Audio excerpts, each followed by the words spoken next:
Bismillahirrahmanirrahim. Pada pertemuan kali ini kita akan membahas pemrograman dasar terkait dengan algoritma pemrograman. Ini adalah pertemuan yang kedua. Setelah di pertemuan pertama kemarin sudah digambarkan di pemrograman dasar itu kita akan belajar apa saja ya. Nah, saat ini pada pertemuan 2 ini kita akan membahas lebih dalam tentang algoritma pemrograman. Nah, algoritma. Apa algoritma itu? Nah, kalau secara definisi, algoritma itu adalah urutan langkah-langkah untuk memecahkan masalah. Jadi urutan langkah-langkah, jadi berurutan ya, langkah-langkah yang berurutan untuk memecahkan masalah. Kalau berdasarkan Kamus Besar Bahasa Indonesia, algoritma adalah urutan logis pengambilan putusan untuk pemecahan masalah. Jadi ini yang perlu digarisbawahi adalah urutan logis. Nah, sini urutan logis. Jadi logik, jadi berdasarkan hasil pemikiran, bukan perasaan. Jadi menyelesaikan masalah berdasarkan hasil pemikiran atau logis gitu. Kemudian juga definisinya adalah urut-urutan langkah yang dinyatakan dengan jelas, ya, jelas atau definite, clear dan tidak rancu untuk memecahkan suatu masalah dalam rentang waktu tertentu. Jadi algoritma dalam menyelesaikan masalah itu harus ada batas waktu penyelesaiannya. Jadi ya kalau ada masalah, dicari penyelesaiannya nggak selesai-selesai, batas waktunya itu nggak bisa disebut dengan algoritma. Jadi harus ada batas waktunya. Kemudian dinyatakan juga dengan jelas, jadi tidak ambigu ya. Langkah-langkah penyelesaiannya jelas, tidak ada ketika mengambil langkah ini masih muncul pertanyaan yang lain. Menentukan langkah ini muncul pertanyaan itu nggak ada, jadi harus jelas. Kemudian algoritma itu dibutuhkan untuk memerintah komputer mengambil langkah-langkah tertentu dalam menyelesaikan masalah. Jadi belajar algoritma itu adalah kita memerintahkan komputer untuk mengambil langkah-langkah tertentu menyelesaikan masalah yang akan kita selesaikan gitu. Jadi menyelesaikan masalah yang kita miliki supaya komputer itu menyelesaikan. Nah, itu kita belajar algoritma seperti itu. Kemudian penulisan algoritma. Nah, seperti yang sudah dikerjakan ya di self assessment kemarin, itu kan ada ada perintah untuk mencari apa pengertian algoritma, kemudian penulisannya gimana, kemudian flowchart itu apa. Nah, ini soal penulisannya. Nah, penulisan algoritma itu ada 3. Yang pertama ditulis dalam bahasa natural atau bahasa deskriptif.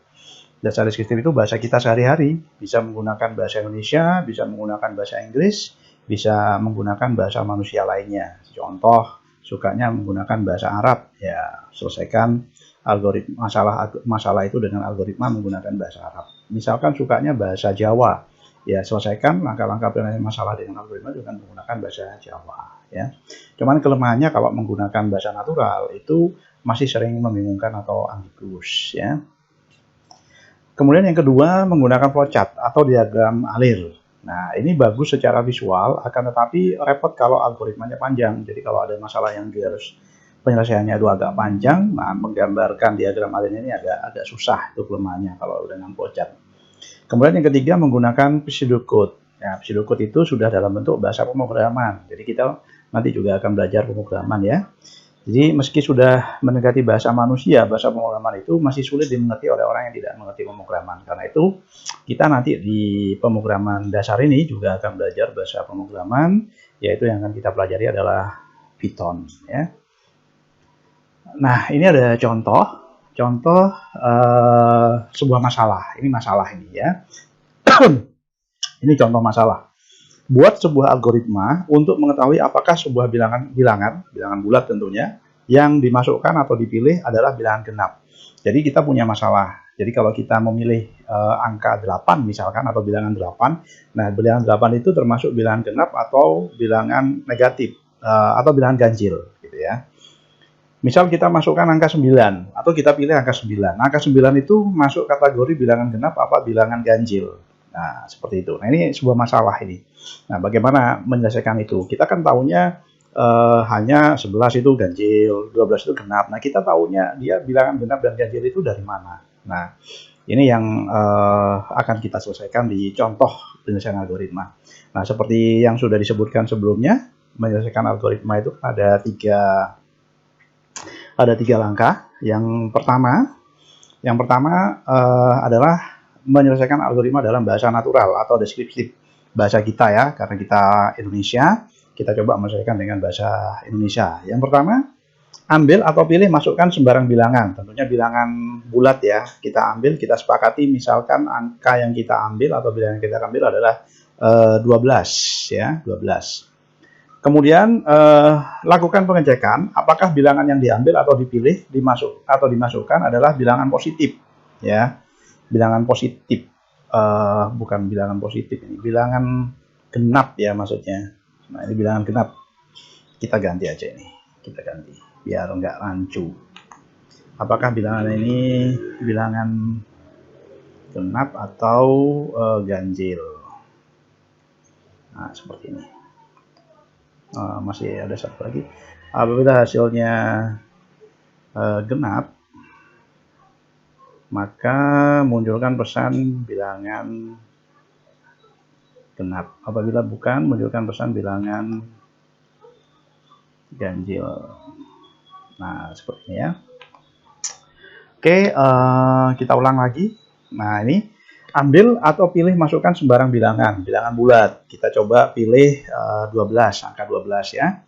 Kemudian kita pilih ini ya, sebentar, biar ini. Oke, kita coba pilih angka 12. Sepakat 12. Kemudian lakukan pengecekan, apakah bilangan yang diambil atau dipilih atau dimasukkan adalah bilangan ganjil atau genap. Nah, ini yang jadi pertanyaan, 12 ini apakah dia termasuk bilangan ganjil atau genap? Kalau secara tidak kita hitung, tidak kita cari algoritmanya, kita tahu bahwa 12 ini adalah bilangan genap. Ya. Tapi kan kita harus cari gimana. Nah, apabila hasilnya genap, munculkan pesan bilangan genap. Apabila bukan, munculkan pesan bukan bilangan ganjil. Nah, ini bukan gini ya. Ini munculkan pesan ini aja. Ini bukannya ini kita coret.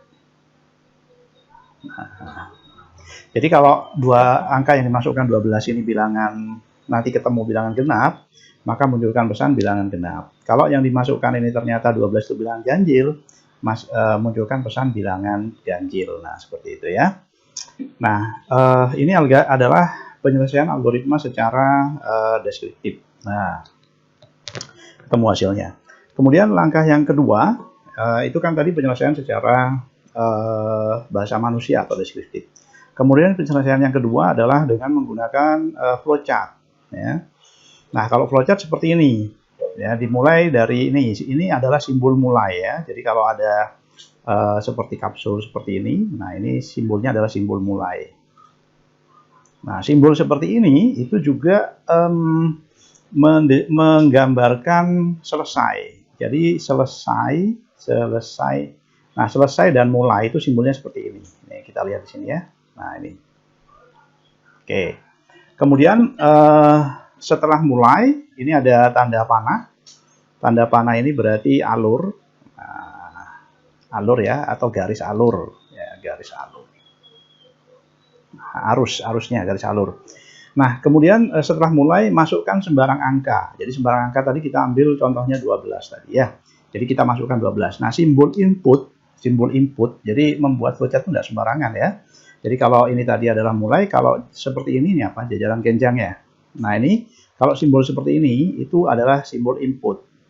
Input atau output. Input atau output.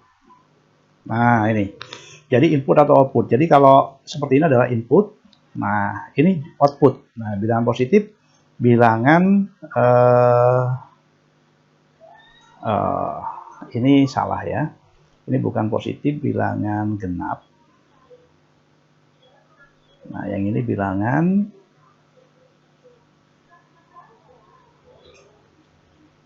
kayak gini. Jadi ini adalah simbol input, seperti ini input ya. Kemudian setelah angka 12 diinputkan, nah, angka di mode 2. Jadi angka di mode 2, berarti di sini adalah 12 mode 2. Mode itu adalah modulus. Nah, modulus itu adalah sebuah operator matematika. Ya, kita tahu operator ya. operator matematika itu ada tambah, minus, bagi, kali. Nah, ini ya. Ini simbol tambah. Kalau ini simbol kurang, ini simbol bagi. Kalau ini simbol kali. Nah, perkalian ini. Kalau di keyboard itu di atas angka 8 ini ya, simbol perkalian. Jadi, ini adalah operator matematika. Operator matematika. Nah, ini adalah operator matematika, ada tambah, simbolnya seperti ini, kemudian ada kurang, kemudian ada bagi, kemudian ada kali, ada satu lagi mod, modulus. Nah, modulus itu adalah sebuah operator matematika yang fungsinya adalah untuk mencari sisa hasil bagi. Ini mencari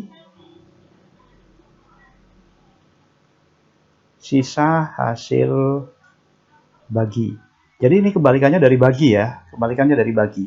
Jadi kalau modulus itu mencari sisa hasil bagi. Jadi saya misalkan punya angka 6, saya bagi 2, ya, saya bagi 2, ini hasilnya adalah 3. Nah, tapi kalau saya punya angka 6, saya mod 2, maka hasilnya adalah 0. Nah, dari mana 0? Yang kalau mod itu kan tadi konsepnya adalah sisa hasil bagi.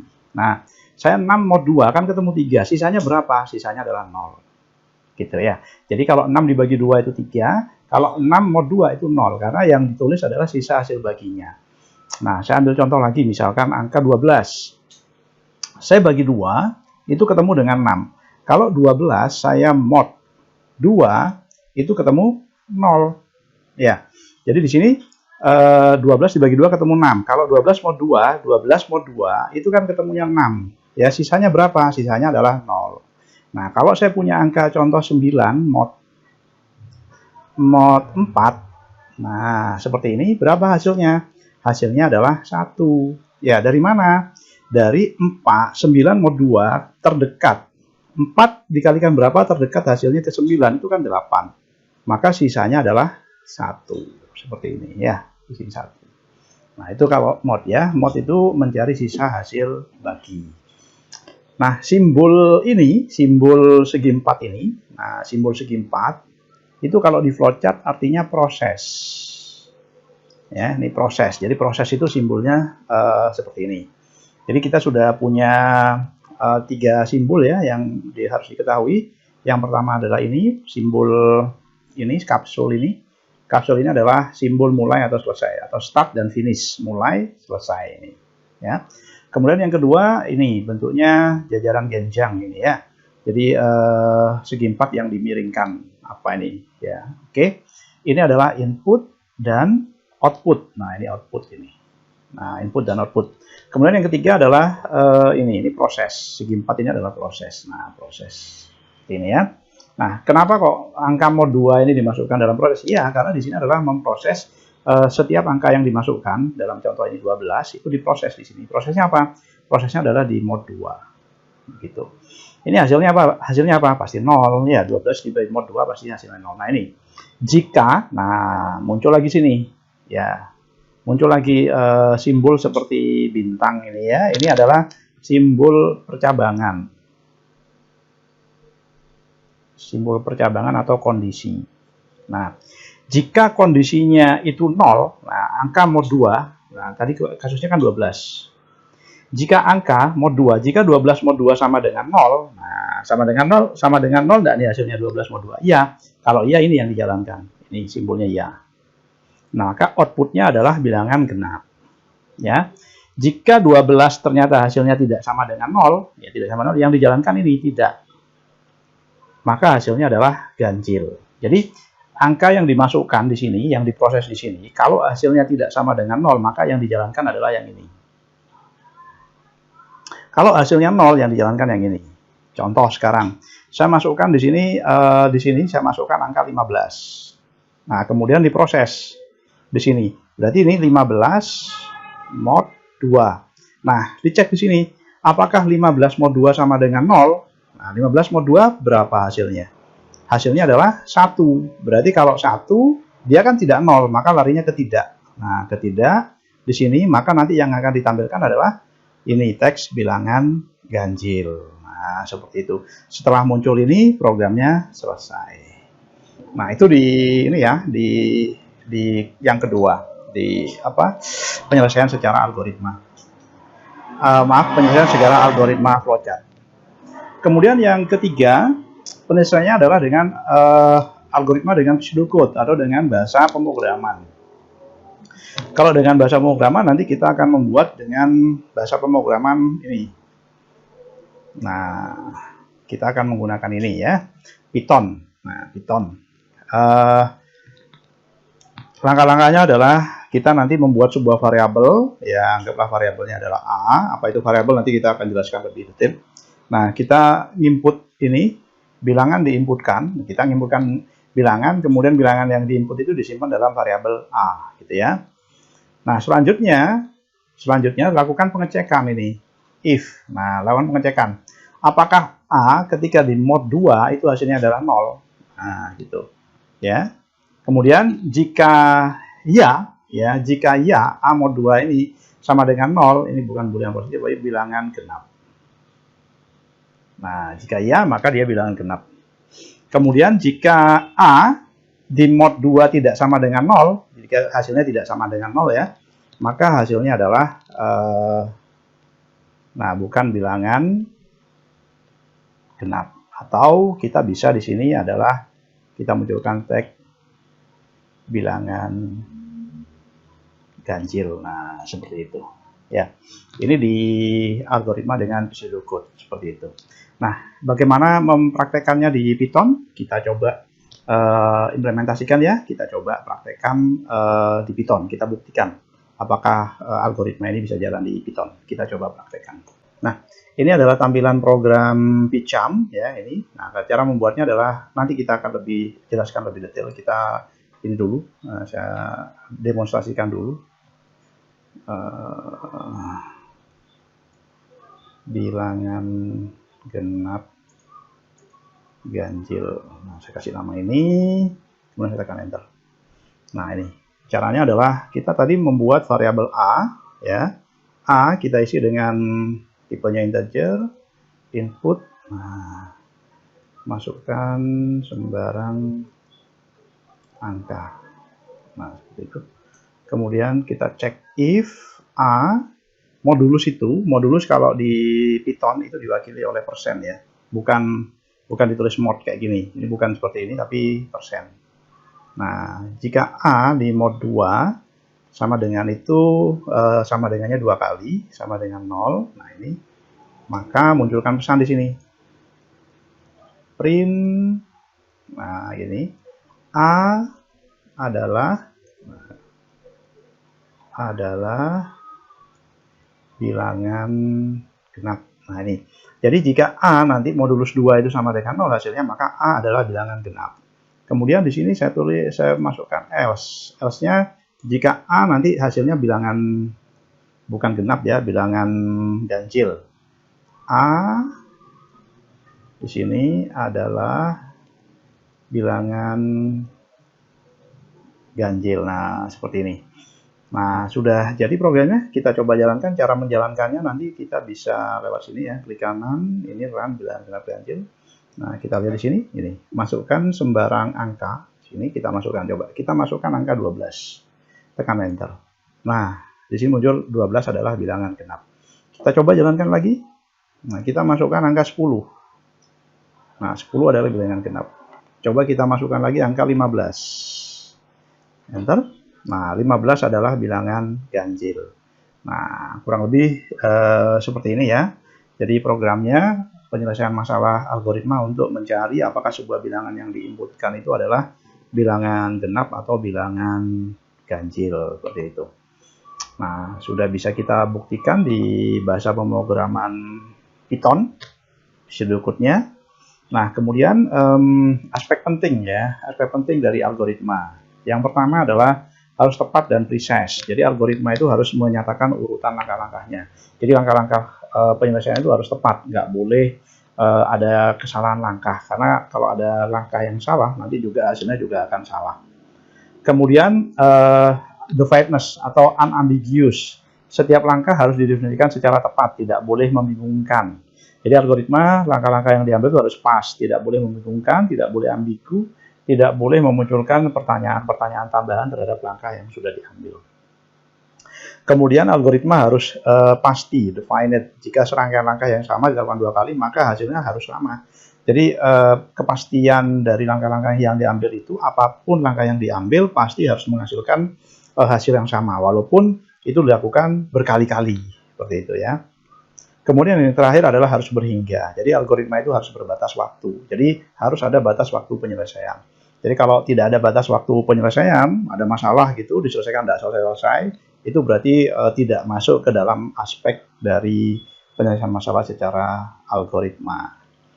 Nah, itu gambaran tentang penyelesaian masalah dengan algoritma. Bisa kita simpulkan bahwa algoritma bisa diselesaikan dengan 3 cara. Yang pertama, bahasa deskriptif, yang kedua flowchart, yang ketiga pseudocode atau dengan bahasa pemrograman.